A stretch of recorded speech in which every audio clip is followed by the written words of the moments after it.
The immigration crisis that Republicans like to talk about doesn't exist. They're coming from Africa. They're coming from Asia. They're coming from the Middle East. They're coming from Yemen, all over the place from Yemen. I thought we were bombing Yemen. If you call them people, I don't know if you call them people. In some cases, they're not people, in my opinion, but I'm not allowed to say that because the radical left says that's a terrible thing to say. They say you have to vote against him because did you hear what he said about humanity? I've seen the humanity, and these are bad. These are animals, okay? Now, the term invasion, along with words like swarm or illegals, offensive, xenophobic, racist terms that just go to expose MAGA Republicans and their desperate need for white supremacy. Whilst the Biden camp are posting viral videos about inclusivity and bipartisanship working together, the Trump propaganda machine, specifically in this case Laura Loomer, has posted a video designed to stoke fear in people and make them think that all immigrants are criminals. From all over the world they came. From China. Angola.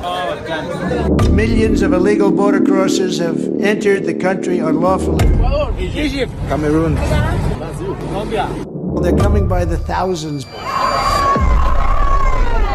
Nobody could afford this, and even morally it's so wrong. Venezuela.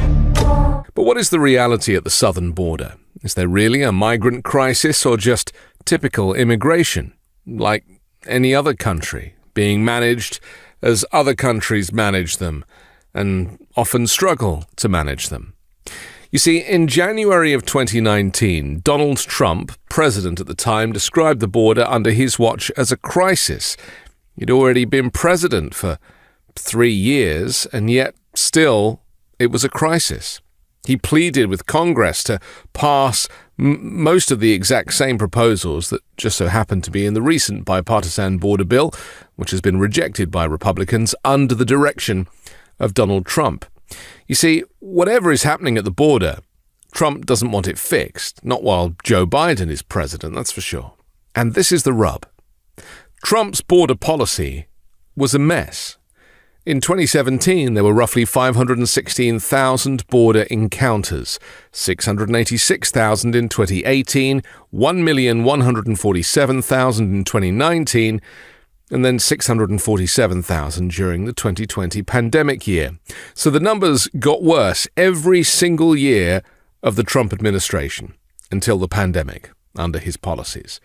Were these still the lowest numbers in history? Not by a long shot.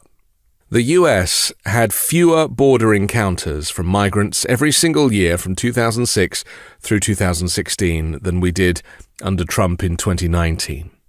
Now, maybe we were deporting more people under Trump. Not quite. The US averaged 290,394 deportations, also called removals, per year during the 4 years of the Trump administration. And here's what we're not hearing enough of. The Biden administration has deported more than that every single year. The US also deported more migrants than the average number during the Trump administration every single year from 2007 through 2016. Over 1.1 million migrants were released into the US by the DHS during Trump's 4 years in office, because there was a lack of bed space at detention facilities. This was more people released into the US than under any 4 years of the Obama and Bush administrations. So, the cold hard numbers show that more migrants were coming into the US during the Donald Trump administration than many of the preceding years, with fewer people being deported. You see, all of his rhetoric was just showmanship. It's easy to be distracted by pure xenophobia and racism when really you need to look at the numbers. Because when President Joe Biden took office, the American Immigration Council estimated that there were 11 to 14 million migrants already in the US, courtesy of Donald Trump. Nearly 3 million of them had pending asylum claims in the immigration courts that have been backlogged for years because immigration courts lack funding to process the cases. The vast majority of the rest are here with no legal status. pending citizenship cases or active asylum cases. They're just here. That is what Biden inherited. The latest appropriation bill passed by the Republican House actually cuts funding for immigration courts by $16 million. And it's the courts that hear the cases to accelerate deportation, as that's the proper legal process. So when you hear Republicans claiming that Trump can solve the border crisis by closing it, they're lying to you. Because it's the courts that we need to fund to clear the backlog. And what about the wall? Trump claims he built nearly 500 miles of border wall. Well, that's a lie. The actual amount of new wall is about 10 times smaller than Trump's count. The 2021 report from GAO says that Trump completed about 69 miles of new border wall systems. The other miles represent the installation of wall panels rather than the completion of the entire wall systems. Trump repeatedly declared during his presidential campaign in 2015 and 2016 that Mexico would pay for the whole border wall. Americans funded the wall. The Trump administration directed more than $16 billion towards the project, including about $6 billion directly appropriated by Congress and around $10 billion the administration repurposed from the Defense Department before Joe Biden halted construction upon taking office in 2021.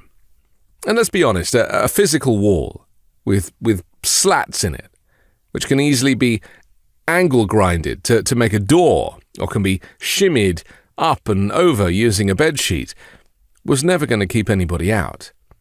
It's just symbolism, a symbol of hatred, of xenophobia, and of racism, something to chant about or to be proud of if you have no attention to detail.